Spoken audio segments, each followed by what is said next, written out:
देव की जय, संत समाज की जय।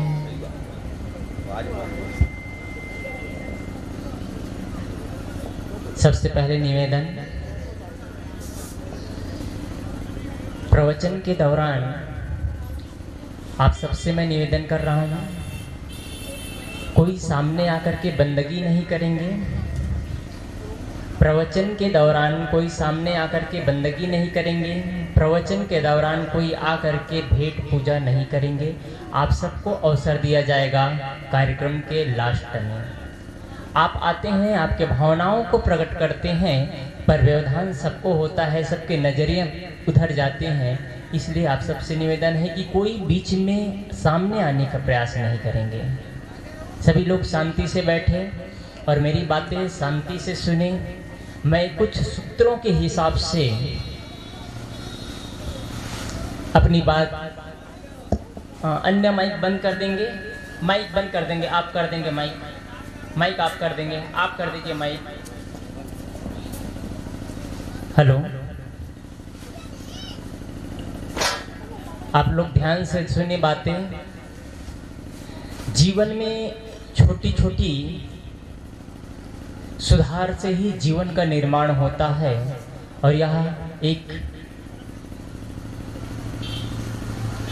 कहना चाहिए सुधार का केंद्र है। ये सुधार का केंद्र, सत्संग ही जीवन को सुधारने का केंद्र है। आइए,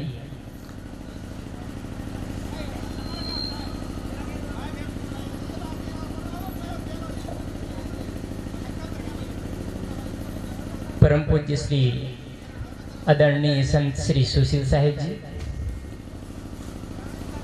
आदरणीय संत श्री अमरीश साहिब जी, कबीर आश्रम नवा पारा छत्तीसगढ़ से आदरणीय संत श्री समेंद्र साहिब जी, महाराष्ट्र नंदुरबाग जिला से आदरणीय संत श्री शिवेंद्र साहिब जी, मंचाशील वंदनीय संत समाज, धर्म प्रेमी सज्जनों एवं माताओं, आप सबके समक्ष जो कुछ आपसे सीखा हूँ उन्हीं बातों को आपके पास रखने जा रहा हूँ। हमारे जीवन निर्माण में कैसे कैसे हमारा जीवन निर्माण होता है, किन किन छोटी चीज़ों को हम सुधारते हैं तो हमारा जीवन चमकता चला जाता है। कल मैंने कहा था, हम जीवन को जितना ही तराशते जाते हैं, जीवन को जितना ही तराशते जाते हैं, उतना ही हमारा जीवन चमकता चला जाता है, उतना ही हमारा मूल्य बढ़ता चला जाता है। और मैंने बीच में कहा था, यदि अवसर रहा तो संयम के विषय पर कुछ कहने का चर्चा करूँगा। आइए, संयम क्या होता है? संयम, सदगुरु ने एक साखी ज्ञान चौतीसा में, सदगुरु कबीर की बीजक में एक खंड है ज्ञान चौतीसा। ज्ञान चौतीसा का एक पंक्ति है और उसमें ख अक्षर के माध्यम से सदगुरु उपदेश करते हैं, संदेश देते हैं। ऐ लोगों, शांति चाहते हो, शांति चाहते हो, जीवन में आत्मा शांति चाहते हो, परम तत्व को पाना चाहते हो, ब्रह्म उपलब्धि चाहते हो, तो अपने जीवन में इंद्रियों को मना लो, इंद्रियों को मना लो। सदगुरु कबीर की पंक्ति है, खक्खा चाहे खोरी मनावे, खक्खा चाहे खोरी मनावे। बस इसी पंक्ति पर निवेदन करने का प्रयास करूंगा। खक्खा का मतलब होता है शांति। सदगुरु कबीर कहते हैं, खक्खा चाहते हो तो खोरी मना लो, शांति चाहते हो तो खोरी। खोरी किसे कहते हैं? खोरी का मतलब होता है गली। और इस शरीर के लिए बातें चल रही है, तो शरीर के लिए बातें चल रही, मतलब खोरी का मतलब हो गया इंद्रियों को वश में कर लो, इंद्रियों को वश में कर लो। यदि इंद्रियों को वश में कर लेते हो तो आपको जीवन में शांति मिल जाएगी, आपको परम उपलब्धि मिल जाएगी, आप अपने आनंद में जिएंगे आप। और अशांति इसीलिए मिलती है क्योंकि हमारे इंद्रियों में संयम नहीं है। हमारे आंख जिधर नहीं देखना चाहिए, आंखें वो चीज़ देखती है, पर जो शब्द नहीं बोलना चाहिए वो शब्द बोलते हैं, जिधर हमको आगे नहीं बढ़ना चाहिए उधर चल पड़ते हैं, जो चीज़ें नहीं खाना चाहिए वो चीज़ खा लेते हैं। इंद्रियों में संयम नहीं है। भगवान कृष्ण जब महाभारत युद्ध चल रहा था तो भगवान कृष्ण पार्थ को उपदेश देते हैं, पार्थ, जो लोग यत्न करते हैं, प्रयत्न करते हैं, साधना करते हैं, उन लोगों को भी ये इंद्रियां असावधान रहने पर कहीं के कहीं ले जा करके पटक देती है, गिरा देती है। कहते हैं भगवान कृष्ण, इंद्रियाहीनी परमार्थी ही विषय ही वर्तन्ते।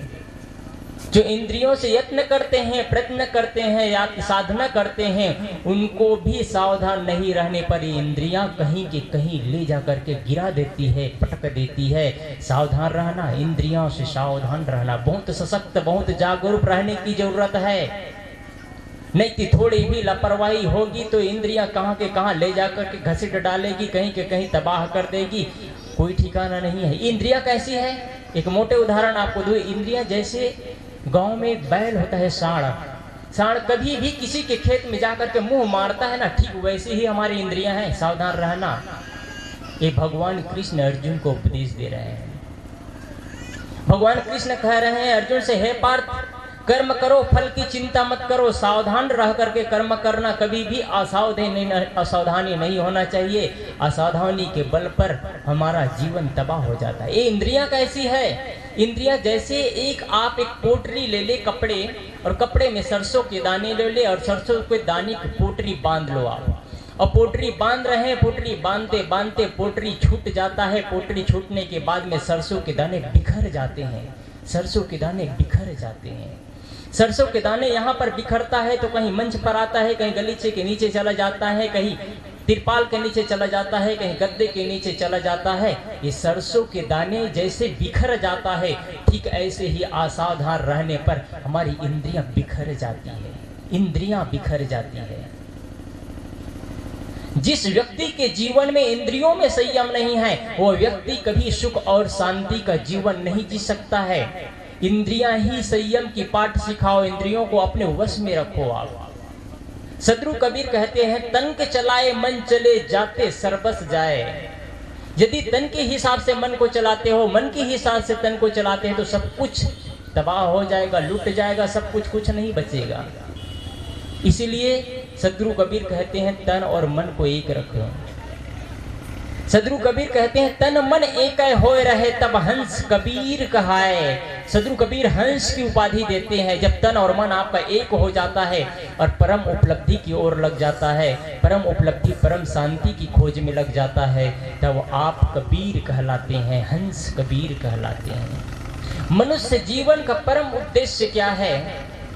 मनुष्य जीवन का परम उद्देश्य क्या है? इसमें बैठे बहुत लोगों का परम उद्देश्य कुछ और होगा, किसी का और कुछ होगा, किसी का और कुछ होगा, लेकिन मनुष्य जीवन का परम उद्देश्य सिर्फ एक ही चीज है। याद रखिएगा आप लोग, सिर्फ एक ही चीज है। लेकिन बहुत लोग मानते हैं कि मनुष्य जीवन का परम उद्देश्य बंगले पर बंगले बनते जाए, मकान पर मकान खड़े होते जाए, एक खेत 4 बीघा का 6 बीघा होते जाए, परिवार बढ़ते जाए, गाड़ी बंगले बढ़ते जाए। लोग समझते हैं उपाधि बढ़ते जाए, बड़ी बड़ी डिग्रियां मिलते जाए, पैसा खूब छापते रह जाए। ये मनुष्य की उपलब्धि समझते नहीं बंधुओं, आत्मी बंधुओं, ये मनुष्य की उपलब्धि नहीं है, परम उपलब्धि नहीं है। ये उपलब्धि हो सकती है कुछ, लेकिन परम उपलब्धि नहीं हो सकती है। ये डर और भय का कारण हो सकता है आपका। जितना आपका संपत्ति बढ़ता है, धन बढ़ता है, परिवार बढ़ता है, उतना ही आप डरते चले जाते हैं, आप उतना ही डरते चले जाते हैं। मनुष्य जीवन का परम उपलब्धि है क्या है? आप ध्यान से सुनिए। मनुष्य जीवन का परम उपलब्धि है अत्यांतिक सुख की प्राप्ति। मात्र एक शब्द है, अत्यांतिक सुख की प्राप्ति। अत्यांतिक का मतलब होता है वह सुख जो अनंत काल तक बना रहे, निरंतर हमारे साथ अनंत काल तक कभी नहीं छूटने वाला। उस सुख का नाम है अत्यांतिक सुख। अत्यांतिक सुख, अत्यांतिक सुख की प्राप्ति, यही मनुष्य जीवन की उपलब्धि है। आप सब उसके लिए प्रयास करें। इंद्रियों को वश में रखिए आप जिधर ही आप ऑपरेट करें इंद्रियों को, आपकी आंखें उधर देखें, आप अपने मन को जिधर के लिए आप इशारा करें, मन वही चीज सोचे। जिधर के लिए आप ऑपरेट करें, अपने हाथों को, आपका हाथ उधर जाए। जिधर के लिए आप पैर को संदेश करें, पैर आपका उधर जाए। मन को अपने वश में रखें। लेकिन होता क्या है, दुर्भाग्यवश मन को हम अपने वश में नहीं रखते हैं, मन हमको वश में रखता है।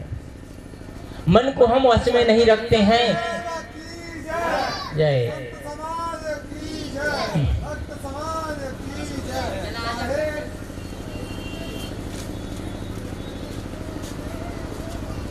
बोलिए सद्गुरुदेव की जय। आप लोग ध्यान से सुनेंगे तो मेरी बातें समझ में आएगी, नहीं तो आप बैठे हैं, ध्यान कहीं और है, मैं बोलता चला जा रहा हूँ, निकलता चला जाएगा। नौमी सिंह जी इतना बड़ा व्यापक रूप से प्रोग्राम कर रहे हैं, उसका सदुपयोग कर लीजिए। आप लोग सबको अवसर मिला है, आपको जीवन लेवल के स्तर को ऊपर उठाने का आज अवसर मिला है। कल यह अवसर नहीं मिलेगा, कल आप लोग आएंगे, यहाँ कोई नहीं रहेंगे, एक भी आदमी नहीं रहेंगे, सूना रहेगा, सिर्फ एकदम सूना रहेगा। मैंने कहा हम इंद्रियों को अपने इशारे पर चलाए, अपने इशारे पर हम जिधर मन को हम ऑपरेट करें, मन वही चीज सोचे, जिधर के लिए हम आंख को ऑपरेट करें, हम आंख उधर ही देखें, जो हम कहे वही अपने हिसाब से हम इंद्रियों को अपने हिसाब से चलाए। लेकिन होता क्या है आप सब जानते हैं, होता उल्टा रहा है, होता उल्टा है। इंद्रियां हमको चला रही है, हम इंद्रियों को नहीं चला रहे हैं। हम इंद्रियों को इशारे पर नाच रहे हैं, हम अपने इशारों पर इंद्रियों को नहीं नचा रहे हैं। क्यों? आंखों से दर्द हो रहा है, चुभन हो रही है आंखों में, दृश्य देखते चले जा रहे हैं, टीवी देखते चले जा रहे हैं, सीरियल लगा लिए हैं, फिल्म देखते चले जा रहे हैं, आंखों में चुभन हो रही है। रात्रि के 10 बज गए, 11 बज गए, 12 बज गए, आंख कह रही है बस करो, लेकिन हम देखते चले जा रहे हैं। जब अच्छे मिठाई आ जाते हैं तो 1 पीस 2 पीस खाना चाहिए, लेकिन स्वाद के चक्कर में, जीभ के चक्कर में आकर के हम 4 पीस 6 पीस पेट में ठूसते चले जा रहे हैं। पेट से जवाब आ जा रहा है बस करो बेटा, मत खाओ, लेकिन हम ठूसते चले जा रहे हैं। कौन चला रहा है हमको? कौन चला रहा है? हम चला रहे हैं? नहीं, हम नहीं चला रहे हैं, इंद्रियां हमको चला रही है। और जिस व्यक्ति को इंद्रियां चला रही है, व्यक्ति इंद्रियों के इशारे पर परतंत्र रहता है, और हमेशा परतंत्र आदमी सुखी नहीं हो सकता है। आत्मीय बंधुओं, सुखी नहीं हो सकता है। आपको सुखी होना है तो मैंने बीच में कहा अत्यांतिक सुख की प्राप्ति, उस सुख की प्राप्ति के लिए आपको क्या करना होगा? आप प्रयास करिए, उस सुख के लिए आप लग जाइए, अपने जीवन को न्यौछावर कर दीजिए उस सुख के लिए। आप बाहरी सुख के लिए दौड़ते हैं, हम बाहरी प्राणी और पदार्थों के लिए दौड़ते हैं। काश अपने जीवन का हम 24 घंटे में 2 घंटे अपने लिए निकाल लेते तो हम परम उपलब्धि को प्राप्त हो जाते हैं। 2 घंटे अपने लिए निकाल लेते तो परम उपलब्धि को प्राप्त हो जाते हैं। कोई नहीं निकालते हैं अपने लिए जीवन को। इसमें बैठे हैं 300-400 लोग बैठे होंगे, कोई अपने जीवन के लिए घंटा भर नहीं निकाल पाते होंगे, कोई बैठ करके आत्मचिंतन नहीं कर पाते होंगे। मनुष्य जीवन का कारण क्या है? मनुष्य जीवन पा करके क्या मुझे धन इकट्ठा करना मेरी उपलब्धि है? क्या परिवार बढ़ाना मेरी उपलब्धि है? क्या बैंक बैलेंस करना मेरी उपलब्धि है? गाड़ी बंगला खरीदना मेरी उपलब्धि है? क्या इसीलिए मेरा पैदा हुआ है? क्या इसीलिए मैं पैदा हुआ है? गुरुजी ने एक संत को पूछा, एक भक्त को पूछा, खाते क्यों हो, कमाते क्यों हो? तो उन्होंने कहा साहेब जी कमाते इसलिए खाने के लिए, खाते क्यों है? जीने के लिए।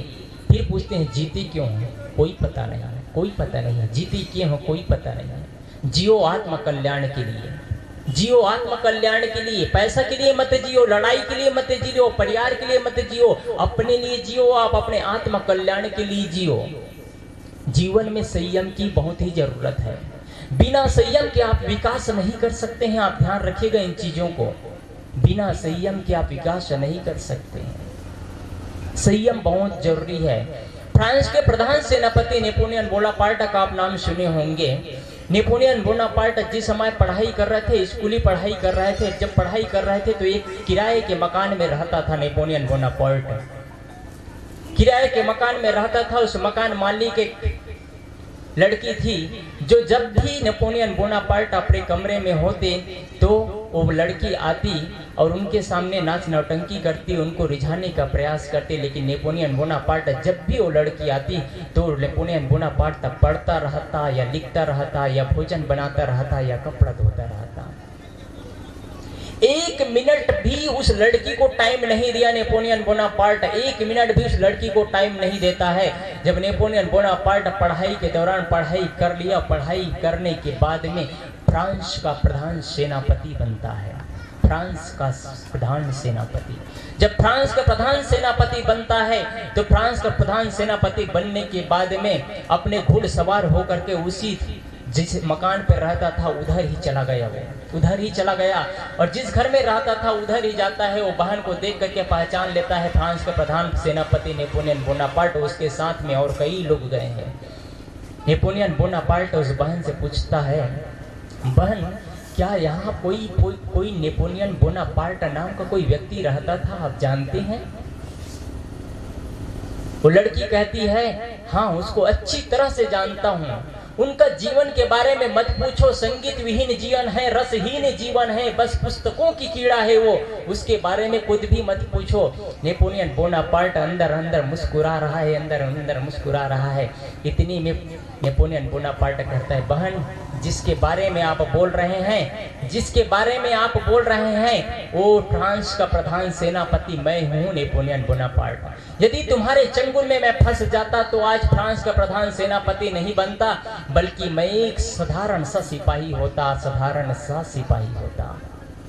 स्टूडेंटों से, भाइयों से निवेदन है, अपने पढ़ाई जीवन में अपने टाइम को, अपने वक्त को बर्बाद होने मत दीजिए, बर्बाद मत। टाइम के बारे में याद आई तो मैं कहूँ, यदि अपने जीवन का आप 1 मिनट बर्बाद करते हैं, अपने समय 1 मिनट बर्बाद करते हैं, मतलब अपनी जिंदगी का 1 मिनट बर्बाद करते हैं, अपने जीवन का 1 मिनट बर्बाद करते हैं। कितना सामान्य मूल्य है।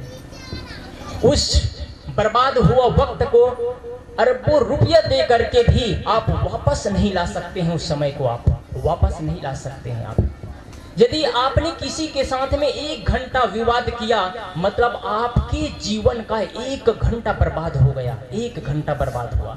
1 घंटे बैठ करके निंदा चुगली किए, मतलब आपके जीवन का 1 घंटा बर्बाद हो गया। इसलिए माताओं से निवेदन है, भाइयों से निवेदन है, चौपाटी में बैठकर, घर के बाहर बैठकर किसी की निंदा चुगली करके अपने जीवन को बर्बाद मत करिए। आप अपने जीवन के बेशकीमती जीवन को तबाह होने मत दीजिए। सुंदर परिवार बनाइए, सुंदर घर बनाइए, घर में स्वर्ग का सिंहासन लगाइए। आप प्रेम की जिंदगी जिए, आनंद का जिंदगी जिए, बादशाहत का जिंदगी जिए। किसी के सामने नाक मत रगड़ते रहिए, भगवान के भरोसे मत बैठे रहिए।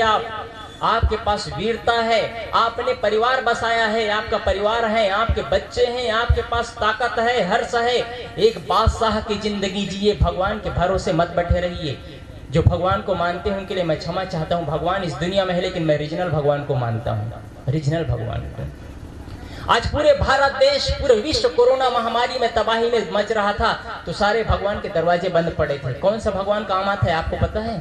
भगवान के भरोसे बैठे रहते तो पूरा भारत का पूरा विश्व शमशान घाट नजर आता, पूरे विश्व शमशान घाट नजर आता, भगवान के भरोसे बैठे रहते। लेकिन असली भगवान ने काम किया। वही डॉक्टरों ने, वही नर्सों ने आ करके इंजेक्शन लगाया, टीका लगाया, इलाज किया, तब आज हम सब जिंदा है। नहीं तो लाश पड़ी होती हमारी, हमारे लाशे से गुजरना होता लोगों को।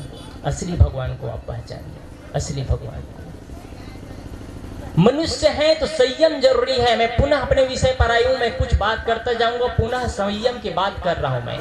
संयम बहुत ही जरूरी है। इसी तरह मैंने कहा नेपोलियन बोनापार्ट ने संयम की परिभाषा करके एक प्रधान सेनापति बन गए। इसलिए मैं भाइयों से निवेदन करता हूं, बच्चों से निवेदन करता हूं, स्टूडेंटों से निवेदन करता हूं, अपने जीवन को तबाह होने मत जाए। आजकल की आबो हवा, एक लड़की लड़का से मिलते हैं, प्यार करते हैं, जिंदगी को तबाह करते हैं, प्यार नहीं करते हैं, जिंदगी को तबाह करते हैं। क्या आपके माँ बाप आपके शादी नहीं करेंगे? क्या आपके माँ बाप आपके शादी नहीं करेंगे, आपके लिए घर नहीं बनाएंगे? अपनी जिंदगी को क्यों तबाह करते हैं आप सब? अपने जीवन के मूल्य समझिए। आप किसी के साथ में प्यार नहीं करते हैं, मोह करते हैं। प्यार तो सबसे करना चाहिए, प्रेम तो सबसे करना चाहिए। आप मोह करके जीवन को तबाह कर देते हैं, मोह करके जीवन को तबाह कर देते हैं। कितनी खुशनसीब माँ बाप होते हैं जो आपको पढ़ाते हैं, लिखाते हैं, योग्य बनाते हैं। बड़ी तमन्ना होती है मेरे बच्चे पढ़े लिखे अच्छे पोस्ट पर जाए, बहुत ही तमन्ना होती है। और आप क्या कर डालते हैं, क्या कर डालते हैं? आप अपने माँ बाप के सामने सर झुका करके रहते हैं, सर उठा नहीं सकते हैं। और इतना ही नहीं, अपना ही सर नहीं झुकाते हैं, बल्कि पूरे परिवार का सर झुका देते हैं, पूरे परिवार का सर झुका देते हैं। शर्मिंदगी की जीवन जीते हैं आपके माँ बाप, आपकी वजह से, आपकी वजह से। इसीलिए अपने बच्चों को संस्कार, इसलिए मैं कहता हूँ बच्चों को आप सत्संग में लाइए। आइए मैं पुनः अपनी बात पर आऊँ। संयम जरूरी है। उतना ही खाए जितना हमारा पेट पचा सके, अधिक खाने की जरूरत नहीं है। वही चीज खाए जिससे हमारा स्वास्थ्य अच्छा रहे। खाने पीने से, मैं कल भी कहा था, खाने पीने से ही हमारा जीवन का शुरुआत होता है। ज्यादा तड़क भड़क की चीज खाते हैं तो हमारा विचार, हमारे मन मस्तिष्क में वैसे तड़क भड़क के विचार आएंगे। इसलिए सात्विक भोजन हो। मैं पहले ही दिन कह चुका था, अंडा, मांस, मछली, शराब, गुटखा, तंबाकू, ये सारे चीज मत खाइए, मत पीजिए। शराब न पीना बंधु, पागल फिरोगे बाजार में, याद रखना। शराब पी करके अपने ही परिवार वाले, आपके माँ बाप, आपके बच्चे आपसे ही प्यार करना छोड़ देंगे। संयम की जरूरत है। संयम की बात आई तो मैं कहूँ, आप जानवर नहीं है, इंसान है। मैं बात सीधी कहता हूँ, कड़वी लगेगी तो आप ध्यान दीजिएगा, लेकिन विचार करिएगा मेरी बातों को। गाय को मांस दे दो, आप गाय को मांस दे दो, क्यों ना गाय मर जाएगी लेकिन मांस नहीं खाएगी। गाय मर जाएगी लेकिन मांस नहीं खाएगी। शेर को आप घास दे दो, लेकिन शेर मर क्यों ना जाए, लेकिन शेर घास नहीं खाएगा। लेकिन आदमी एक ऐसा जानवर है जो सबको हजम कर जाता है, सबको हजम कर जाता है। इंसान है हम, इंसान की तरह जिए हम। और सदगुरु कबीर की वाणी यही संदेश देती है, इंसानियत है तो इंसानियत पैदा करिए, जानवर की तरह जीवन मत जिए। बादशाह का जीवन जिए, आप बादशाहत का जीवन जिए। एक जगह एक बहुत बड़ा भव्य मंदिर था। एक बहुत बड़े भव्य मंदिर में एक बड़े लोग आए और बड़े लोग आए, उनके पास में बहुत सारे चीज थे। मंदिर में प्रवेश करने से पहले ही लिखा था, मंदिर में प्रवेश करने से पहले ये लिखा था कि इस मंदिर में कोई भी चीज लेकर के मंदिर में प्रवेश करना वर्जित है। ये संयम की परिभाषा बता रहा हूं आपको। मंदिर में प्रवेश करने से पहले लिखा था कि मंदिर में कोई भी चीज लेकर के प्रवेश करना वर्जित है। बड़े लोग थे, उनके पास में बड़े बड़े थैले थे, बड़े बड़े कैमरे थे। फोटो कैमरा अलग था, वीडियो कैमरा अलग था, बड़ा बड़ा थैला था। कहीं से यात्रा करके आ रहे थे, अब उसको रखे तो रखे कहाँ। इतने सारे सामान, करीब 20 की टोलियां थी, इतने सारे सामान रखे तो रखे कहाँ। और मंदिर में जाना भी सबको था।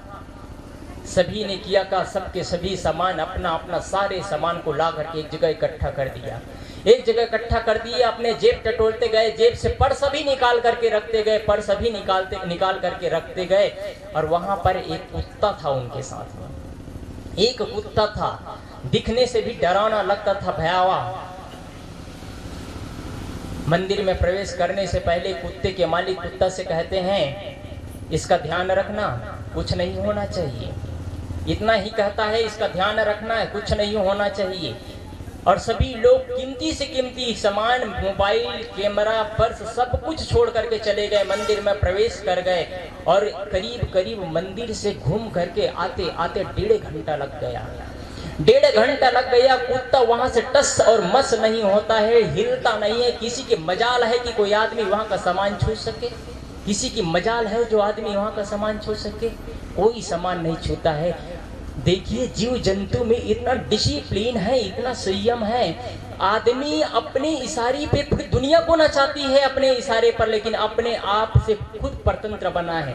बीड़ी और सिगरेट के लिए भीख मांगता है, नाक रगड़ता है, भगवान नौकरी दे दो। अरे कर्म करो, कर्म से आदमी महान बनता है, कर्म से आदमी वीर बनता है। कर्मों की पूजा करो, क्यों नाक रगड़ते हो, क्यों ये सब दुनिया में पड़े रहते हैं आदमी। 1.5 घंटा लग जाता है। मंदिर से आने के बाद देखते हैं सामान जैसा का तैसा पड़ा रहता है। देखिए, कुत्ता में इतना डिसिप्लिन है, कुत्ता में इतनी डिसिप्लिन है।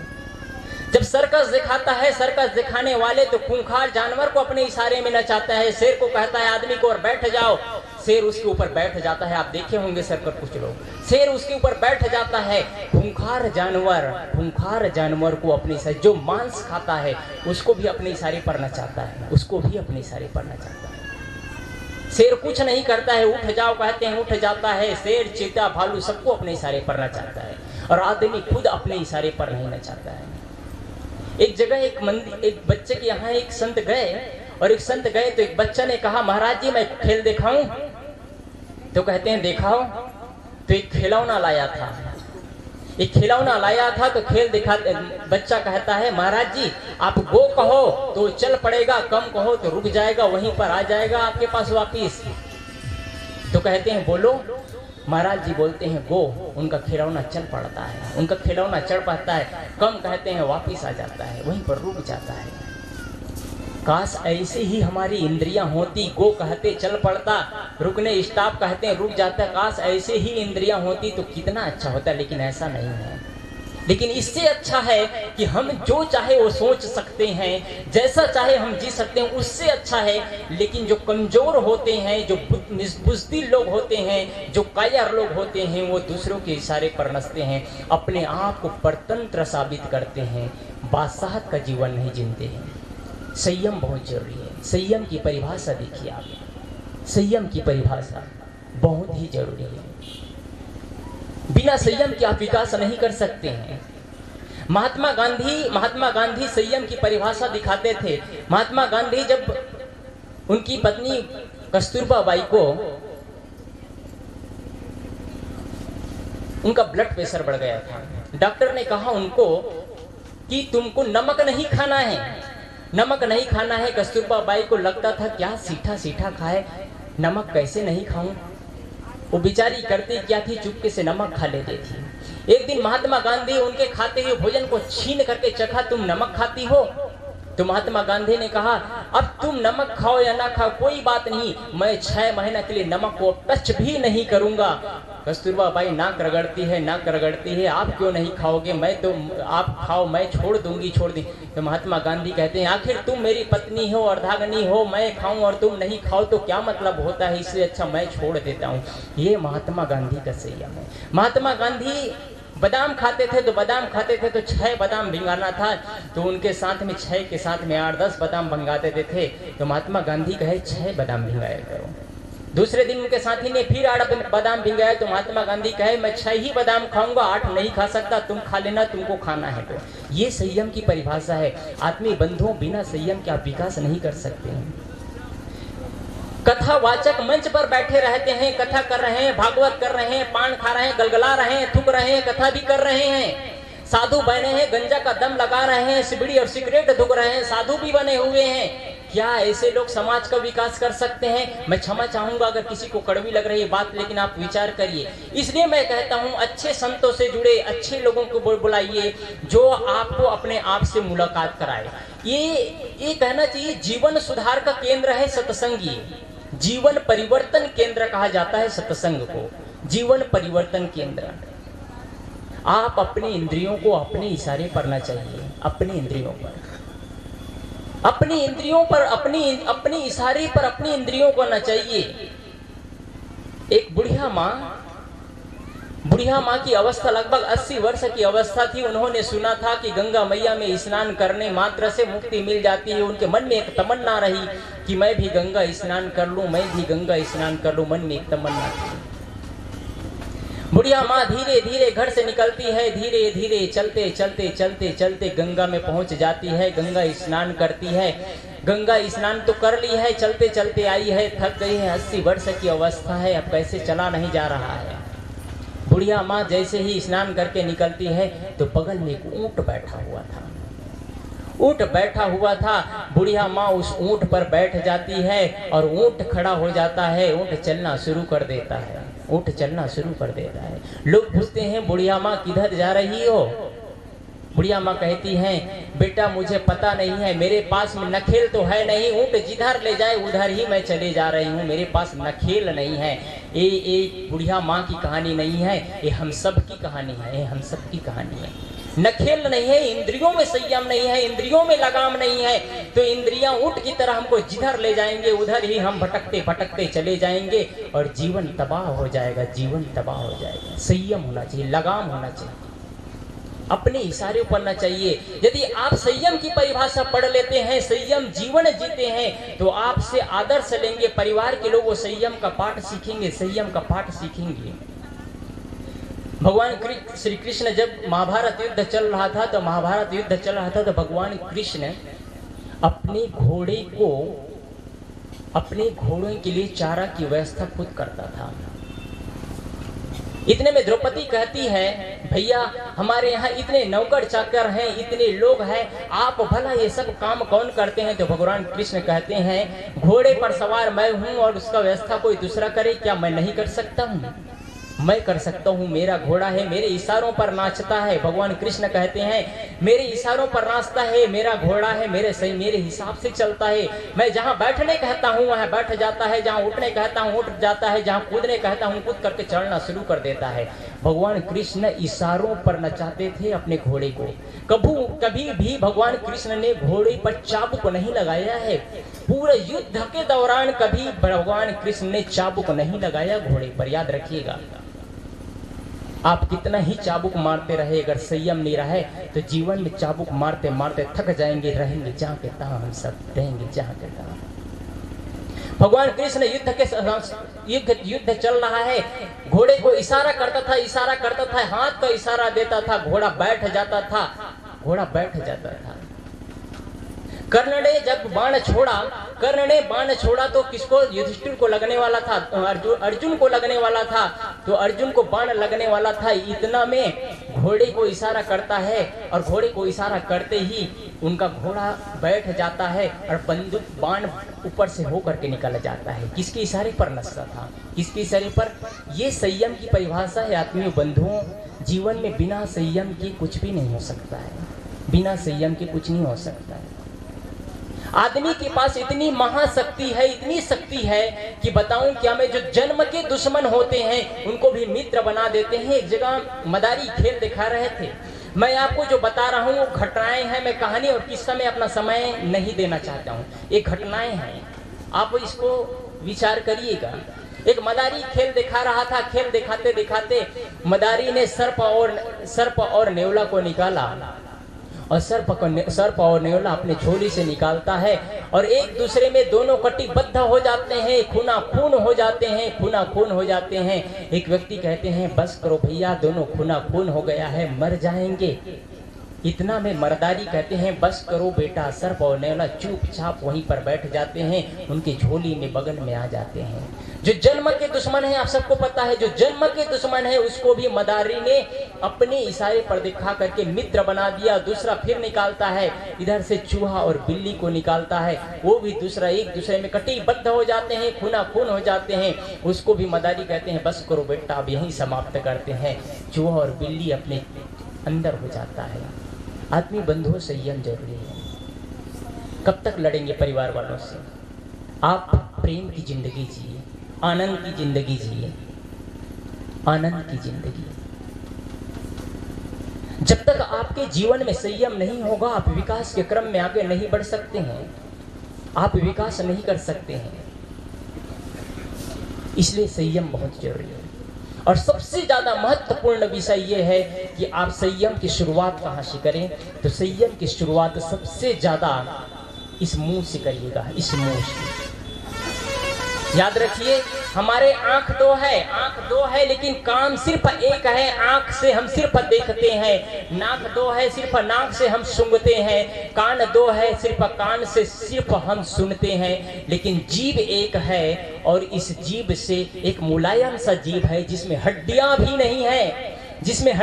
नहीं है, मुलायम सा जीभ है। इसका तीन काम है, सावधानी से उपयोग करना, नहीं तो ये जीभ कहीं के कहीं ले जा करके तबाह कर देगी जीवन को और बर्बाद कर देगा। जीभ मुलायम है, हड्डियां नहीं है, काम तीन है। कौन से काम है? उस जीभ से रसपान करते हैं, उस जीभ से भोजन करते हैं, उस जीभ से बोलते भी हैं। जीभ से शुरुआत करना अपने जीवन में संयम में। जिस घर में परिवार में लड़ाई चलती हो, जीभ पर संयम कर लेना, आपके घर में लड़ाई बंद हो जाएगी, आपके घर में लड़ाई बंद हो जाएगी। आप हमारे देश में, पूरे भारत देश में दो महाकाव्य है, एक रामायण है और दूसरा महाभारत है। महाभारत और रामायण दोनों महाकाव्य है, दोनों सिखा देता है जीवन में संयम की क्या जरूरत है। महाभारत युद्ध का एक ही कारण, सिर्फ मैं एक ही कारण कहता हूं, तो जीभ पर असंयम होने की वजह से, इंद्रियों में असंयमित होने की वजह से महाभारत युद्ध होता है। जब युधिष्ठिर राजसूय करने वाले थे, उन्होंने राजसूय की तैयारी के राजसूय करते हैं, तो उनका महल ऐसा था जहाँ जल थल दिखता था, थल जल दिखता था, जहाँ शीशा नहीं है वहाँ शीशा दिखाई देता था, जहाँ दीवार है वहाँ सीधा रास्ता दिखाई देता था। कलाकारी ऐसे उन्होंने कल कहानी में दिया गया है, ऐसा बनाया गया था जहाँ जो चीज नहीं है वो चीज दिया गया था। उस राजसी यज्ञ में दुर्योधन भी आए थे। दुर्योधन जैसे ही आते हैं सीधा चलते चले जाते हैं, चलते चले जाते हैं। जैसे ही प्रवेश करते हैं युधिष्ठिर के दासी कहते हैं महाराज आगे संभल करके चलना, आगे कीचड़ है, सावधानी से चलना। दुर्योधन अहंकार के मारे हमेशा फूल रहता था। दुर्योधन आगे बढ़ता है, हट दासी तुम मुझको समझाओगे, सामने रास्ता दिखाई दे रहा है और तुम कहते हो कीचड़ है। दुर्योधन आगे बढ़ता है, जैसे ही आगे बढ़ता है और पानी में गिर जाता है, कीचड़ से लथपथ हो जाता है। कीचड़ से लथपथ हो जाता है। द्रौपदी ऊपर फर्स्ट मंजिल पर थी, वहां से देखती है और हंसते हंसते बोलती है अंधे के अंधे पुत्र पूरे महाभारत का कारण है। इतना ही बोलती है द्रौपदी, अंधे के अंधे पुत्र पूरा महाभारत युद्ध का कारण है। आप याद रखिएगा, कभी लंगड़े को लंगड़े मत कहना, अंधे को अंधे मत कहना। यदि अंधे को अंधे हम कहते हैं, लंगड़े को लंगड़े हम कहते हैं, तो हमसे अंधे और हमसे लंगड़े कोई नहीं हो सकता है। हमको जब दिखाई दे रहा है कि वो अंधा है तो उनको अंधा कहने की क्या जरूरत है। किसी की कमजोरियों को कोसने की जरूरत नहीं है। किसी की कमजोरियों को आप कोसना मत, नहीं तो बदौलत आपको वो चीज दूसरा परिणाम गलत आ जाएगा। कोसना मत किसी की कमजोरियों को। द्रौपदी बोलती है अंधे के अंधे पुत्र। दुर्योधन इतना में झल्ला जाता है, इतना में चिड़चिड़ा जाता है, झल्ला जाता है और उसी समय वो ठान लेता है, उसी समय ठान लेता है चाहे किसी प्रकार से मुझे अब पांडव कुल का विनाश करना है, पूरे पांडव कुल का विनाश करना है। और पूरा महाभारत युद्ध होता है, पूरा महाभारत युद्ध होता है। जहां तक उन्होंने सिर्फ 5 गांव मांगे थे पांडव परिवार ने, लेकिन उन्होंने अस्वीकार कर दिया। बिना लड़ाई के एक सुई के नोक के बराबर भी मैं जमीन नहीं दे सकता हूं, उन्होंने यही कह दिया। और महाभारत युद्ध होता है, पूरे महाभारत। आपके घर में भी यही युद्ध चलता है, आप सबके घर में चलता है। इसलिए आपस में कभी बैठे, मैं कल भी कहा था कि आपके घर में ईटिंग और मीटिंग एक साथ होना चाहिए। सदगुरु विलास साहब जी जहां जाते कहते ईटिंग और मीटिंग एक साथ होना चाहिए। ईटिंग और मीटिंग का मतलब होता है एक साथ भोजन करो और एक साथ कुछ विकास की चर्चा करना है, घर की चर्चा करना है, आत्मज्ञान। एक साथ बैठ करके 24 घंटा में एक साथ बैठ के बातें नहीं कर सकते तो क्या करेंगे जीवन में हम। आपका घर स्वर्ग बन जाएगा शुरुआत करेंगे तो। स्वर्ग की सीढ़ियां हैं, मैं बता रहा हूं। मैं यहां से जाने के बाद में आपके जीवन में परिवर्तन होना चाहिए। जितने लोग बैठे हैं, अगर कोई शराब पीते होंगे तो निवेदन करता हूं मुझे एक चीज बस दे देना, आप सबके सब जो शराब पीते हो मेरी लोड शराब छोड़ देना मेरे लिए। उसके बाद मैं पीऊं या मरूं मेरी मर्जी है, वो मेरे लिए सब शराब छोड़ देना। कोई गांजा पीते हो, गुटखा खाते हो, तंबाकू खाते हो, बीड़ी सिगरेट पीते हो, माताएं गुड़ाखू बजती हो, सबसे निवेदन है कि सबके सब सारे नशा मेरे लिए छोड़ के चले जाना। यहाँ से जाने के बाद में लगना चाहिए कि वास्तव में इस व्यक्ति के अंदर परिवर्तन होकर के आया है, ये व्यक्ति सत्संग सुन करके आया है। यहाँ से जाने के बाद में आप अपने बहू से, बेटे से, माँ से, बाप से, सास से, ससुर से प्रेम से बात करना, बस प्रेम से बात करना। उनको लगना चाहिए सत्संग में गए थे, कुछ बदल करके आए हैं। आप बदलिए जीवन को, आपके जीवन ऊंचा उठ जाएगा। आप बहुत खुशी महसूस करेंगे, आनंद महसूस करेंगे, लगेगा कि वास्तव में मैं एक अच्छी जिंदगी का शुरुआत कर चुका हूं। आज आपको अवसर मिला है, आज आपको अवसर मिला है। दूसरा मैं उदाहरण दूं, दूसरा उदाहरण है हमारे महाकाव्य में रामायण। रामायण पूरा सीखने का आदर्श का हमारे सामने है, लेकिन एक तरफ रामायण भी बनने का कारण वाणी में असंयम, एक जगह घटना घटती है जो कि सीता हरण का कारण है। मैं क्षमा चाहता हूं, लेकिन मैं सत्य बातें बोल रहा हूं। आपको पता है जब जंगल में वनवास, जंगल में श्री राम, लक्ष्मण और माते सीता जब जंगल में थी, तो वहां घना घोर जंगल था। उस जंगल में वो लोग रहते थे। रावण की मन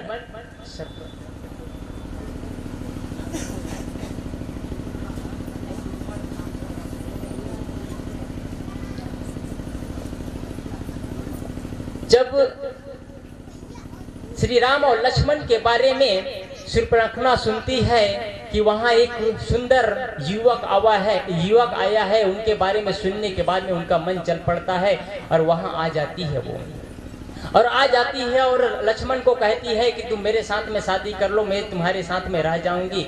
उनको देख करके बोलती है नहीं मानने पर में लक्ष्मण नाक काट देता है। लक्ष्मण नाक काट देता है। नाक काटने के बाद में श्री राम ना काटने के बाद में फिर होता क्या है, ये बातें सारी बातें जा करके अपने भैया को रावण को बताते हैं कि वहाँ एक सुंदर रूपवती लड़की आई है, उनके साथ में 2 पुरुष है। उनके बारे में सुनने के बाद में रावण अपने आप को नहीं रोक पाता है। रावण अपने आप को नहीं रोक पाता है और उनका कारण 2 हो गया, बदला लेने का भी कारण हो जाता है। मैं अपने मूल चीज में आऊँ, ये तो कारण क्या होता है, कैसे होता है, इन्होंने शब्दों में संयम नहीं रखा, उसका परिणाम क्या होता है।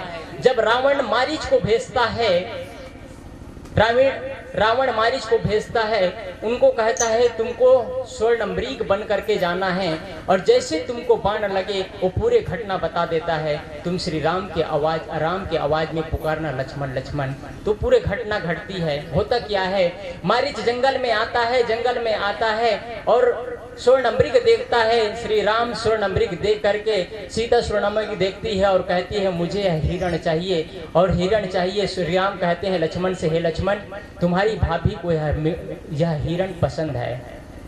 लक्ष्मण इतने में कहते हैं भैया घनघोर जंगल है, स्वर्ण का मृग होता ही नहीं है, ये राक्षसों से घिरा हुआ जंगल है, कहीं न कहीं जालसाज है, आप इससे सावधान रहिएगा। श्री राम जी कहते हैं चाहे जो भी हो तुम्हारे भाभी को पसंद है, यह जिंदा या मुर्दा चाहिए। और श्री राम उसके पीछे चले जाता है, उसके पीछे चला जाता है। जैसे ही श्री राम मारीच को बाण मारता है और श्री राम के आवाज में लक्ष्मण लक्ष्मण पुकारता है, मारीच लक्ष्मण लक्ष्मण पुकारता है, इतना में माता सीता घबरा जाती है। और माता सीता घबरा जाती है और लक्ष्मण को कहती है तुम्हारे भैया विपत्ति में है, तुम चले जाओ। लक्ष्मण जी कहते हैं मेरे भैया को कोई विपत्ति नहीं हो सकता है, उनको कुछ भी नहीं हो सकता है, आप मत डरो। बहुत कहती है चले जाओ, नहीं जाती है। तब कटु वचन माता सीता बोलना शुरू करती है। माता सीता क्या बोलती है, ये चीज खास चीज मैं बताना चाह रहा हूँ। माता सीता बोलती है तुम और भरत पहले से अयोध्या में मीटिंग कर चुके थे कि श्री राम को मार देंगे और लक्ष्मण को अपना लेंगे, मैं तुम्हारे चंगुल में कभी नहीं फंसने वाली हूँ। ऐसे कटु वचन बोलती है जब माता सीता, वो तो मर्यादा पुरुषोत्तम श्री राम की भारिया है, मर्यादा पुरुषोत्तम श्री राम की भारिया है, राजा दशरथ की पुत्र वधू है, उनको भले ऐसे कटु वचन बोलने की क्या जरूरत था। ऐसे कटु वचन बोलती है और लक्ष्मण रेखा खींच करके चले जाते हैं। लक्ष्मण रेखा खींच करके चले जाते हैं। रावण भेष बदल करके, भिखारी के भेष बदल करके आते हैं और उनको हर करके ले जाते हैं। आप भी जीवन में संयम नहीं रखेंगे, बोलने पर संयम नहीं रखेंगे तो आपके परिवार से आप टूट जाएंगे, आपके परिवार से आप बिखर जाएंगे। आपके ही माँ बाप आपको पसंद नहीं करेंगे, आपके सास ससुर आपको पसंद नहीं करेंगे, आपके ही बेटे आपको पसंद नहीं करेंगे। आप अपने बुढ़ापे के लाठी को छीन लेंगे, आप सब बुढ़ापे के लाठी को छीन लेंगे। जीवन में संयम की बहुत जरूरत है, जीवन में संयम की बहुत जरूरत है। मैं थोड़ी देर और कहूँ, फिर अन्य संतजन विराजमान हैं, आप लोग मेरी बात ध्यान से सुन रहे हैं। जीवन में संयम की जरूरत है, बस मैं इतना ही कहना चाहता हूँ, जीवन में संयम की जरूरत है। आइए मैं अब थोड़ी सी चर्चा व्यवहार की करूँगा। आपका घर स्वर्ग कैसे बनेगा, आपका घर स्वर्ग कैसे बनेगा, थोड़ी सी चर्चा 10-15 मिनट, फिर अपनी बात समाप्त करूँ मैं। घर कैसे स्वर्ग बनेगा, जिस घर में मैं पहले ही कहा ईटिंग और मिटिंग, जिस घर में एक साथ होता है वह घर स्वर्ग बन जाता है। जिस घर में भाई और भाई एक साथ गले मिलते हों, मानो वह घर में रोज होली का त्योहार है। और जिस घर में रात्रि के समय एक साथ मानो माँ बाप भाई पुत्र बच्चे सब एक साथ मिल करके आपस में चरण स्पर्श करते हों, बड़े का चरण स्पर्श करते हों, छोटे को आशीर्वाद देते हों, दीप जलाते हों, मानो उस घर में रोज दीपावली का त्यौहार है। आप रोज साल में एक दिन मनाते हैं, मैं रोज मनाने कह रहा हूँ, मैं रोज मनाइए, आप रोज मनाइए। आपको एक सूत्र देते जा रहा हूँ मैं यहाँ से, इस क्षेत्र में पहले बार आया हूँ, एक सूत्र देते जा रहा हूँ। यदि आप घर को स्वर्ग बनाना चाहते हैं तो सबसे प्रथम आप जैसे ही बिस्तर से उठते हैं, आप कभी शर्म मत करिएगा। आप सत्संग में आए हैं, कहेंगे आज पहला दिन कैसा, तो आप लोग कहेंगे कि सत्संग से आए हैं तब से बदल गए हैं। आप पहला दिन शुरुआत कर दीजिएगा आज शाम से या कल सुबह से ही। कल सुबह से ही जैसे ही बिस्तर से उठते हैं आप, बिस्तर से उठने के बाद में आप अपने बड़े बुजुर्गों का चरण स्पर्श करिए, चरण स्पर्श करिए, माता पिता का चरण स्पर्श करिए, बड़े भाइयों का चरण स्पर्श करिए। आप चरण स्पर्श करते रहेंगे तो आपको आशीर्वाद मिलेगा, इसके बदौलत आशीर्वाद मिलेगा।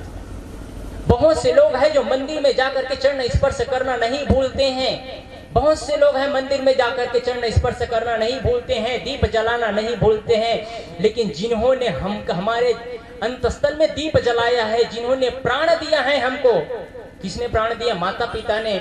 उनका चरण स्पर्श करने से आप चूक जाते हैं, आप चूक जाते हैं। आप मत चुकिए। आप मंदिर में एक बार दीप नहीं जलाते हैं, चल सकता है। मंदिर में एक बार भोग नहीं लगाते हैं, चल सकता है। लेकिन माँ बाप को भोग लगाना मत भूलिए, माँ बाप का चरण स्पर्श करना मत भूलिए। आपके माँ बाप गाली भी देते हो, कटु भी कहते हो, कब तक कटु कहेंगे वो? कब तक कटु कहेंगे वो? कब तक गाली देंगे? आप चरण स्पर्श कहते रहिए, आप करते रहिए, आपको आशीर्वाद ही मिलेगा। प्रथम सूत्र। और इसके बदौलत क्या होगा? इसके बदौलत आपके बच्चे सीखेंगे, आपके बच्चे सीखेंगे, आपका चरण स्पर्श करेंगे। कहीं कहीं हम लोग जाते हैं तो कहते हैं बेटा साहब लोगों के चरण स्पर्श करो। बच्चे खड़े, कहाँ चरण स्पर्श करते हैं? नहीं करते हैं चरण स्पर्श। लेकिन जैसे ही माँ बाप चरण स्पर्श करते हैं, बच्चे को कहना नहीं पड़ता है, बच्चे तुरंत चरण स्पर्श करते हैं। आपसे सीखते हैं वो, आपसे सीखते हैं। आप, मैंने पहले ही दिन कहा था, आप अपने घर को मंदिर बनाइए। आपका घर कब्रिस्तान नहीं है, आपका घर नरक का द्वार नहीं है, स्वर्ग का फाटक खोलिए। आप स्वर्ग का फाटक खोलिए, आप चरण स्पर्श करिए। आपके घर में माहौल प्रेम का माहौल होना चाहिए। कभी सास और बहू मत लड़िए, आप पति और पत्नी मत लड़िए। आप पति और पत्नी लड़ते हैं आपस में, बच्चे को नरक का जीवन मिलता है। मैं एक घटना बताऊंगा। पति पत्नी आपस में लड़ते थे।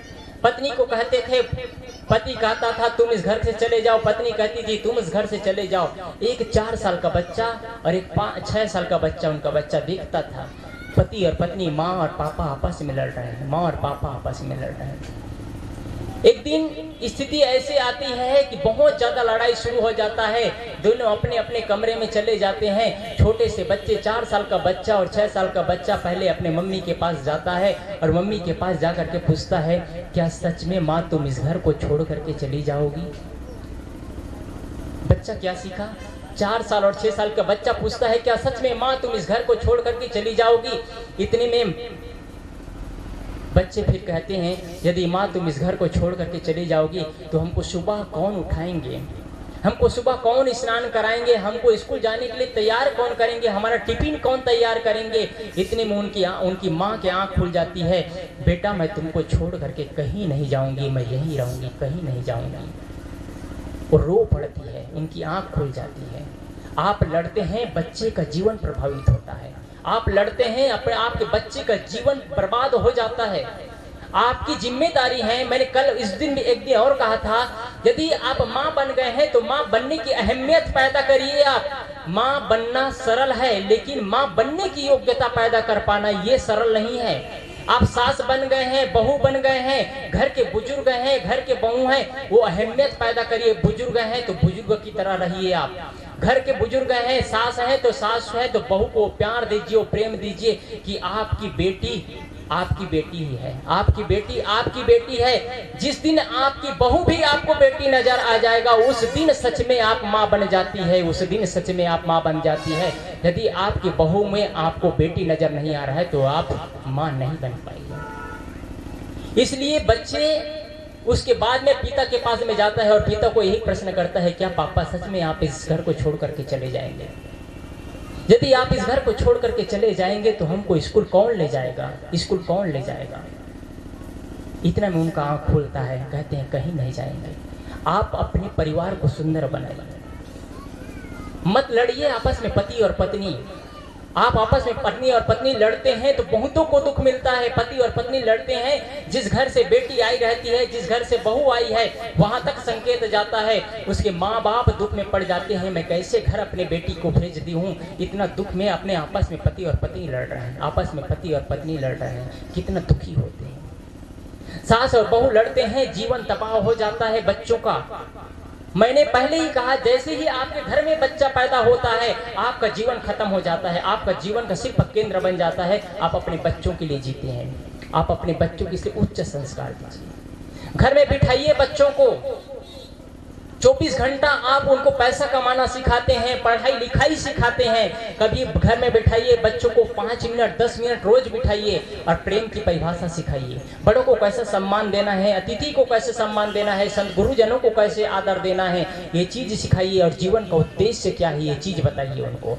जीवन का उद्देश्य याद रखना, बेटा को अपने समझाइएगा। जीवन का उद्देश्य बेटा पैसा कमाना नहीं है, जीवन का उद्देश्य बेटा महल ठोकना नहीं है, परिवार बढ़ाना नहीं है। जीवन का उद्देश्य बेटा यही है कि आपस में प्रेम की जिंदगी जी लेना, प्रेम की जिंदगी जी लेना, ये जीवन का उद्देश्य है। सास और बहू ऐसे ही एक जगह लड़ रहे थे, सास और बहू लड़ रहे थे। 1 दिन 2 दिन 3 दिन 4 दिन में लड़ाई होती ही थी, लड़ाई होती थी। एक दिन ऐसे लड़ाई हुई कि सास और बहू में लड़ाई होने के बाद में सासू माँ रोते रोते कमरे में चली गई। सासू माँ रोते रोते कमरे में चली जाती है और कमरे में रो रही है। इतने में उनका छोटा सा पोता, 4 साल का पोता जाता है उनके कमरे में। 4 साल का पोता जाता है और 4 साल का पोता कमरे में जाता है और अपने दादी माँ का पल्लू उठाता है और पल्लू उठा करके अपने दादी माँ का आंसू पोंछता है और दादी माँ को कहता है, दादी तुम रो मत।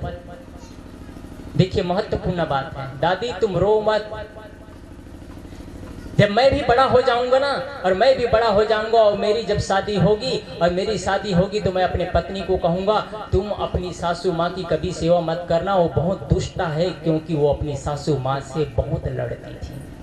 क्या मिला आपको? जीवन तबाह हो जाएगा। मत लड़ो आप अपने परिवार से, प्रेम करो, आप प्रेम करो, प्रेम करो, सासू माँ से प्रेम करो। आप सासू माँ से प्रेम करोगे तो आप भी सासू माँ बनेंगे, आपको भी वही प्रेम मिलेगा। प्रेम की बात आई तो एक मेरे पास में एक और घटना है, मैं बताऊं।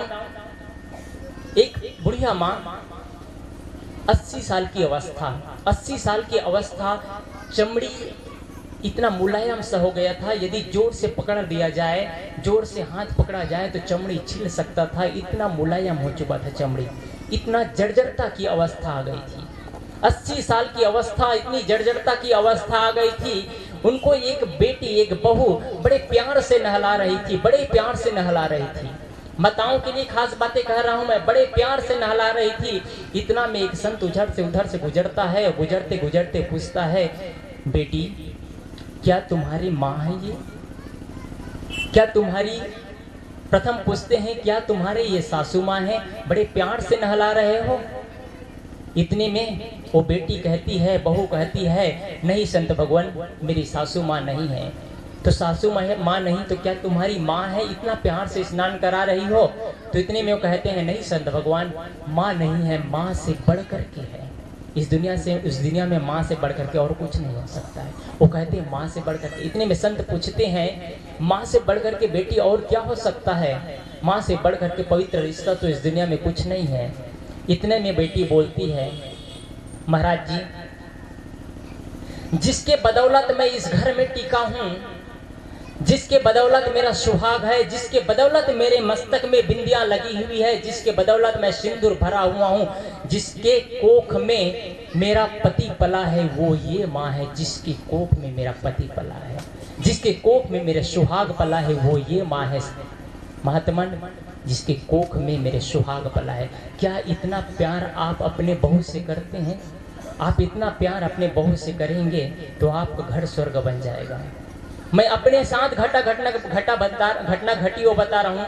आज से करीब 1 साल पहले मैं इलाहाबाद से रायपुर स्टेशन आया। रायपुर स्टेशन आने के बाद में एक जगह निवास था मेरा, वहाँ कुकिंग सेंटर है, केक कैसे बनाया जाता है, टीचिंग पढ़ाई होती है। वहाँ पर एक जैन लड़की आती थी, बहू है, वो आई और पढ़ाई करती थी, 4 व्हीलर से आती थी। मैंने पूछा, आप ये कुकिंग सेंटर में आप सीखने क्यों आते हैं? क्या आप स्टॉल लगाएंगे कि कुकीज सेंटर खोलेंगे, क्या करेंगे आप? मैंने पूछा, महाराज जी मुझे सबकी शौक नहीं है। कहे, मैं कहा आप क्यों करते हैं? मुझे, मैं अपना टाइम वक्ता नहीं, गुजर नहीं रहा है, मेरा टाइम निकल नहीं रहा है, मैं उलझनों में उलझा हुआ हूँ। जो मेरे टाइम पास का साधन था वो गुजर गया, मेरे पास टाइम पास का साधन नहीं है, इसलिए मैं केक बनाने आता हूँ। मैं कहा टाइम पास का साधन क्या था? वो कहते हैं मेरा टाइम पास का साधन था मेरी माँ थी, मेरी माँ थी। वो कहते हैं मेरी माँ थी, मेरी माँ मतलब मेरी सासू माँ थी। मैंने जिसके साथ में करीब करीब 20 साल गुजारा, वो कहती है जिसके साथ में मैंने 20 साल गुजार दी, और 20 साल गुजारने के बाद उनका नाम शांति माता थी। उनका नाम जैसे ही उनका जीवन था, महाराज जी मेरा 20 साल मानो 20 दिन की तरह निकल गया, मेरा 20 साल 20 दिन की तरह निकल गया। लेकिन अब मेरा 20 दिन मुझे 20 साल से भी अधिक लग रहा है। मेरा एक पल पल मेरा जीवन जीना मुश्किल हो चुका है। मेरी माँ थी, वो मुझे आज तक कटु वचन नहीं बोली, कड़ा वचन नहीं बोली, इनके साथ मैंने गुजारा है। मैंने माँ से बढ़कर के माँ पाया था। आप अपने परिवार को सुंदर बनाइए, मत कोसिए अपने माँ बाप को, कोसिए मत अपने माँ बाप का पालन पोषण करिए, अपने माँ बाप को प्यार से रखिए। जिन्होंने आपको अपने कोख में रखा, अपने स्तनपान कराया, साहेब जी ने कहा अपने कष्ट सह करके आपको पढ़ाई लिखाई कराया, आपको योग्य बनाया, मत कोसिए। आप भगवान की पूजा मत करिए, क्षम्य हो सकता है, लेकिन माँ बाप की पूजा करना मत भूलिए। आप माँ बाप को सम्मान देना मत भूलिए। आप यदि आप ये चीज करना भूल जाते हैं तो आपको वही चीज लौट करके मिलता है, वही चीज लौट करके मिलता है। एक बच्चा जिसका दादाजी था, उनके दादाजी था जो कि उनके पिताजी उनको एक झोपड़ी में रखा हुआ था, एक झोपड़ी में रखा हुआ था। उनके लिए भोजन ले जाता, मिट्टी के बर्तनों में भोजन ले जाता, और मिट्टी के बर्तनों में भोजन ले जाता और भोजन कराता अपने पिता को, उसके नौकर ले जाता। उनका छोटा सा बच्चा देखता था। वो हुआ क्या, छोटा सा बच्चा करता क्या था, मिट्टी का बर्तन जिससे भोजन करा रहा है, उस मिट्टी के बर्तन को इकट्ठा करके धो धो करके रखता था, धो धो करके रखता था। एक दिन उसकी माँ को पता चल जाता है कि मेरे बच्चा अपने दादा का जूठा बर्तन को धो धो करके रखता है। बच्चे को पूछता है बेटा तुम ऐसा क्यों करते हो?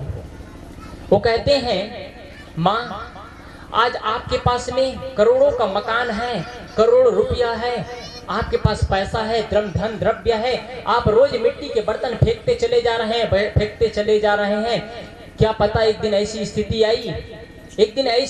आई कि मैं भी मेरी आपकी अवस्था होगी, आप बुढ़ापे हो जाएंगे, आप बुढ़े हो जाएंगे, बुढ़ियां हो जाएंगी, तो मेरे पास में उतना पैसा नहीं रहा, तो ये मिट्टी के बर्तन में आपको भोजन दिया करूंगा।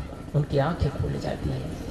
माँ बाप को हम किस तरह से बेकदर कर रहे हैं, माँ बाप को किस तरह बेकदर कर रहे हैं। वो अपने झोपड़ी से महल में ला करके स्वागत करता है। आप मत करिए, माँ बाप से कोसिए मत। आप एक बच्चा मंदिर देखा, माँ बाप से पूछता था पापा ये मंदिर किस लिए? कहीं ये गरीबों के लिए होता है, अनाथों के लिए होता है, जिनको कुछ नहीं मिलता है वहां जाकर के भोजन कर लिया करते हैं। तो पापा को पूछते हैं पापा क्या ये मंदिर आपका है? नहीं बच्चा, नहीं बेटा ये मंदिर मेरा नहीं है, मंदिर दूसरे का है। एक दिन माँ बाप को और बच्चे को मंदिर एक जगह पार्टी में जाना था, एक जगह फंक्शन था, पार्टी में जाना था, रात्रि का 11-12 बजे आना था उनको। तो अपने बच्चे के साथ में, अपने पत्नी के साथ में पार्टी में जाने की तैयारियां कर ली। इतने में माँ बाप को कहते हैं मम्मी पापा आप मंदिर में चले जाना, वहां भोजन करके आ जाना। मम्मी पापा को कहते हैं मम्मी पापा आप मंदिर में चले जाना और आप भोजन करके आ जाना। बच्चे इतना में कहते हैं पापा जब मैं बड़ा हो जाऊंगा ना तो मैं भी एक मंदिर बनाऊंगा, जब मैं बड़ा हो जाऊंगा तो मैं भी एक मंदिर बनाऊंगा। जब आप लोग बुढ़े हो जाएंगे तो आप दोनों को उस मंदिर में भेज दिया करूंगा। आप दूसरे के मंदिर में भेजते हैं, मैं खुद का मंदिर बनाऊंगा, उस मंदिर में भेजूंगा, आप लोग वहीं भोजन करना, क्योंकि हम लोग व्यस्त रहेंगे। देखिए बच्चे को क्या प्रभाव पड़ता है। जिंदगी को तबाह मत करिए, आप अपने जिंदगी को तबाह मत करिए। बहुत सुंदर जीवन मिला है, प्रेम से जिए, भगवान के भरोसे मत बैठे रहिए। संयम की परिभाषा मैंने पहले कहा, अपने घर को स्वर्ग बनाइए। आप घर को स्वर्ग बनाइए। बच्चों को सीख दीजिए, बच्चों को संस्कार दीजिए, अपने बच्चे को टाइम दीजिए, परिवार को टाइम दीजिए। आप पूरे समय को जीवन के 90% शक्ति, 90% समय को आप धन कमाने में लगा देते हैं। कभी अपने परिवार के लिए टाइम लगाइए, कभी अपने आत्म कल्याण के लिए, कभी अपने उद्धार के लिए अपना समय लगाइए। कभी अकेले में बैठ करके आत्मचिंतन करिए, क्या मेरा जीवन किस लिए हुआ है, मेरा जन्म किस लिए हुआ है, मुझे क्या करना चाहिए। आत्मचिंतन करिए। बोलिए सद्गुरुदेव की जय। बच्चे शांत रहेंगे। आप अपना टाइम सही जगह लगाइए, अपना सही जगह, अपना समय लगाइए। आप एक कहानी कहूं, एक घटना, उसके बाद में अपनी बात समाप्त करूं। एक जगह बच्चा अपने पापा से मिल नहीं पाता था, देखता था पापा हमेशा व्यस्त हैं। एक दिन हुआ क्या, उनके पास में इकट्ठा करते 50 रुपए इकट्ठा हो गया था। 50 रुपए इकट्ठा हो गया था। उनको पता था मेरे पास कुछ पैसा है। उनके पास में मिट्टी का बर्तन था, उसमें पैसा डालता जाता था, इकट्ठा कर रहा था। एक दिन अपने पापा से कहता है, पापा मुझे 50 रुपये दोगे क्या? अपने पापा से पूछता है। तो कहते हैं तुम पैसों को क्या करोगे? डांट देता है। फिर वह बच्चा दौड़ करके फिर जाता है, पापा प्लीज मुझे 50 रुपये दे दो। पहले से उनको पता था कि पापा 1 घंटा में 100 रुपये कमाता है और उन्होंने 50 रुपये में पापा से मांगता है, पापा मुझे 50 रुपये प्लीज दे दो। दे देता है। बोलता भी है उनका पापा, सारी व्यवस्था तुम्हारे लिए मैं करता हूँ, जो खाना चाहिए, जो पीना है, जो कुछ चाहिए मैं देता हूँ, तुम पैसा को क्या करोगे? पर भी वो दे देता है। देने के बाद में उनके बच्चे को खुशी होती है और बच्चे कमरे में जाता है। और कमरे में जाने के बाद में अपना मटका रहता है, मिट्टी का बर्तन, उसको फोड़ता है। उनसे 50 रुपये उनको मिलता है, 100 रुपये लेता है और 100 रुपये लेने के बाद में अपने गिन लेता है, इकट्ठा कर लेता है। पापा के पास जाता है और पापा से पूछता है, पापा आप बहुत व्यस्त रहते हैं? हाँ बेटा मैं बहुत व्यस्त रहता हूँ। आपके पास टाइम नहीं है? पापा हाँ मेरे पास टाइम नहीं है, बच्चे मुझे डिस्टर्ब मत करो। पापा आप 1 घंटे में कितना कमा लेते हैं? पापा कहते तुमको इससे क्या करना है, मैं कितना कमाऊं, तुम्हारी व्यवस्था तो मैं कर रहा हूं, तुमको क्या करना है इन सब चीजों से? पापा बताओ ना प्लीज, कितना 1 घंटा में कितने रुपये कमा लेते हैं? कहे मैं 1 घंटे में 100 रुपया। आज से बहुत पहले की बात है। 1 घंटे में 100 रुपया कमाता हूँ। उनको बड़ा गर्व था, 1 घंटे में 100 रुपया कमाता हूँ। वो करता क्या है, पापा से पूछ करके जाने के बाद में थोड़ा देर अपने बिस्तर पर जाता है और पूरा पैसा लेकर के आता है और पापा को 100 रुपये देता है। 100 रुपया देता है। पापा आज आप हमारे साथ दोपहर का लंच एक साथ करेंगे। मैं आपका 1 घंटा खरीदना चाहता हूँ। मैं आपका 1 घंटा खरीदना चाहता हूँ। और अपने पापा को पैसा देता है। पापा शर्म से नीचे कर देता है। सर अपने बच्चे के लिए, जिन्होंने अपने बच्चे को जन्म दिया है, उनके लिए 1 घंटा का टाइम नहीं है। पैसा पैसा पैसा पैसा बनाने की फैक्ट्री बना लिया जीवन को। आपका जीवन इतना बेशकीमती है। सुंदर जीवन का निर्माण करिए। आप लोग सुंदर जीवन का निर्माण करिए। बहुत सुंदर जीवन है, बहुत अच्छा जीवन है। मैंने एक चित्र पहले बताया कि आप सभी लोग महसूस करूंगा कि अच्छा जीवन जी रहा है। यहाँ से जाने के बाद सभी के सभी आज शाम से या कल सुबह से चरण स्पर्श करना शुरू कर दीजिए। उसके बदौलत आपके बच्चे वो चीज सीखेंगे। और दूसरी चीज है कि ऐसे ही विचारों को जोड़ने के लिए आप लोग संत महात्माओं को बुलाइए। कथा कहानी किस्सा में अपना टाइम बर्बाद मत करिए। आप जीवन की सीख जिससे मिले वो चीजें, वो बातें आप लोग करें। कथा कहानी में अपना वक्त बर्बाद मत करें। जो जीवन का उद्धार नहीं किया है वो दूसरे का उद्धार नहीं कर सकता है। जिनके मैं पहले ही कहा, जो पान खाता है, मुंह गलगला रहा है, रंगीला मुंह है, वो लोग क्या उद्धार करेंगे अपना? इसलिए ऐसे संतों को बुलाइए। हमारे छत्तीसगढ़ में अभी रहना होता है। छत्तीसगढ़ में कहीं बर्थडे पार्टी में बुलाते हैं, कभी जन्मदिन में बुला रहे हैं, तो कभी मृत्यु में बुला रहे हैं, तो कभी गृह प्रवेश में बुला रहे हैं, तो कभी बहुएं आती हैं, उनके आशीर्वाद के लिए बुलाते हैं संतों को।